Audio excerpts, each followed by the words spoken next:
My father ശർക്കര ചായ കുടിക്കാനില്ല. കാപ്പിപ്പൊടിയും പഞ്ചസാരയും ശർക്കരയും ഫ്ലാസ്കിൽ ചൂടുവെള്ളവും ഫാദറിൻ്റെ അടുത്ത് തന്നെ ഉണ്ട്. അതുകൊണ്ട് എപ്പോൾ വേണമെങ്കിലും കാപ്പി റെഡി. ഇപ്പോൾ റസ്ക്കും ശർക്കര ചായയാണ് കുടിച്ചുകൊണ്ടിരിക്കുന്നത്. പഞ്ചസാര കഴിഞ്ഞിരിക്കുകയാണ്. അതുകൊണ്ട് ശർക്കര പിടിച്ചേക്കുകയാണ് ആൾ. അപ്പോൾ ശർക്കര ചായ കൂടി കഴിഞ്ഞിട്ട് വേണം കുളിക്കാനുള്ള തയ്യാറെടുപ്പ് എടുക്കാൻ. ശർക്കര തയ്യാറാവുകയാണ്. റസ്ക് മേടിച്ചുകൊണ്ട് വെച്ചേക്കാണ്, അതാണ് കഴിക്കുന്നത്. കാലുമാകെ ഭയങ്കര നീരാണ്. അല്ലെങ്കിൽ ഇപ്പോൾ ആളിപ്പോൾ റോട്ടിൽ കടയിലേക്ക് പോയാണ്. അയൽവക്കത്തെ പേപ്പർ പോയി എടുത്തുകൊണ്ട് അത് വായിക്കും. ആൾക്കൊരു വീഴ്ച പറ്റിയാനിപ്പോൾ അതൊക്കെ നിർത്തി വച്ചേക്കാം. ഇനി അതൊക്കെ മാറിയിട്ട് ആൾ ഇറങ്ങും.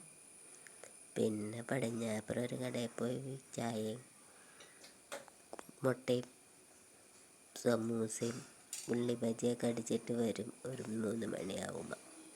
ഇപ്പോൾ കുറച്ച് വീഴ്ച പറ്റിയത് കൊണ്ട് ആൾ ഇവിടെ ഇരിക്കുകയാണ്. മരുന്നൊക്കെ കഴിക്കണുണ്ട്. ഇത് നോക്കാനുണ്ട്. ആൾക്ക് ഇരിക്കുക. വിശക്കണുണ്ടെന്ന് തോന്നുന്നുണ്ട്. ഗുളിക 5-6 കഴിക്കുന്നുണ്ട്. അപ്പോൾ അതിൻ്റെ വിശപ്പ് ആൾക്കുണ്ട്. അതുകൊണ്ട് റസ്ക് മേടിച്ച് വെച്ചാൽ അങ്ങനെ ഇപ്പോൾ ശർക്കര ചായ കഴിച്ചുകൊണ്ടിരിക്കുക പാവം. ഇല്ലെങ്കിൽ കുളിക്കുള്ള ശർക്കര ചായ കഴിക്കുകയാണ്.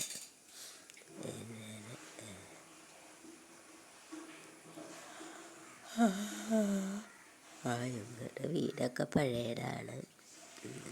പഴയ മേശയാണ്, പണ്ടത്തെ മേശ. അത് ആൾക്കട പോലെ തന്നെ ആളും മേശയും സൂക്ഷിച്ച മേശയല്ല, പഴയ മേശ. അത് എലി ഫുഡടിച്ചേക്കാം. എലി ഫുഡടിച്ച് അത് കോട്ടയാക്കി വെച്ചേക്കാം. റേഷൻ കാർഡൊക്കെ കളഞ്ഞാണ് പണ്ട് എലിയെ. പണ്ടത്തെ ഇപ്പൊന്നുമില്ല. പണ്ട് ഓടും വരെ ആയിരുന്നപ്പം. അങ്ങനെ മേശയുടെ കാഭാക്കം എലി ഫുഡടിച്ചു. ഓടും വരെ ആയിരുന്നപ്പം ആളവിടെ ഇരിക്കുകയാണ്. ആളൊരു പണ്ടത്തെ കൃഷിക്കാരനായിരുന്നു. കുട്ടിക്കാലം മുതൽ അധ്വാനിക്കുന്ന ഒരു വ്യക്തിയായിരുന്നു. ഇപ്പോൾ റെസ്റ്റിലാണ്. ഇപ്പോൾ 12 വർഷമായിട്ട് റെസ്റ്റിലാണ്. പക്ഷേ റെസ്റ്റ് എന്ന് പറയാൻ പറ്റില്ല. വീട്ടിലെല്ലാം പണിയും ചെയ്യും. ആൾക്കടെ ആവശ്യമായ എല്ലാ കാര്യങ്ങളും ആൾ തന്നെ ചെയ്യും. റെസ്റ്റ് എന്ന് പറയുന്നത് എല്ലാ ഫുഡും മുന്നിലെത്തിക്കുന്നതല്ല. ഇതാൾ തന്നെ തേടി പിടിച്ച് കൊണ്ടുവന്ന് കഴിക്കുന്ന ഫുഡാണ്. ശർക്കരയുടെ പാത്രത്തിൽ ശർക്കര തീർന്നു എന്നാണ് പറയണത്. ശർക്കര കഴിഞ്ഞു. ശർക്കര മേടിച്ചുകൊണ്ട് വെച്ച ആളത് കഴിച്ചു. വേറെ മേടിക്കണം. നീര് കുറയുന്നുണ്ട് ശർക്കര കഴിക്കും. അതാണ് ഞാൻ മേടിച്ചുകൊണ്ട് വെച്ചത്. കാലിൽ പൊക്കാൻ പറ്റില്ല എന്ന് പറയണത്. നീരാറ് തുണി ചവിട്ടി കഴുകിയിട്ടേക്കാം. ആൾക്ക് ഇതൊരു ആവശ്യതയായിരുന്നു. അപ്പം മൂത്തരം പോയി ചവിട്ടിയിൽ. അപ്പോൾ അത് കഴുകിയിട്ടേക്കാം. അതാണൊരു വിരിയാണ് പണ്ടത്തെ. ആ വിരി ഇതെല്ലാവരും തുടയ്ക്കുക.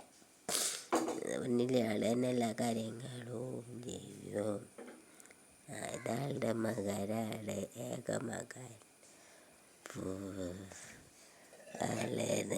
ആളെന്നെ പൂജ ചെയ്യണത്. ഇതിനെ പ്രാർത്ഥിക്കുകയാണ്. ചത്താണ് ജോലി വന്നതാണ്. 4 ദിവസം അച്ഛനെ കളയും ഫാമിലിയെയും കാണാൻ വന്നതാണ്. ഇത് ആൾ വേറെ എന്തോ കളിക്കണം. ശരി, ഓക്കെ. ആൾ സമൂസ കഴിക്കണം. സമൂസ വിശപ്പ് ഭയങ്കര. ഗുളിക കഴിക്കാനായിരുന്നു.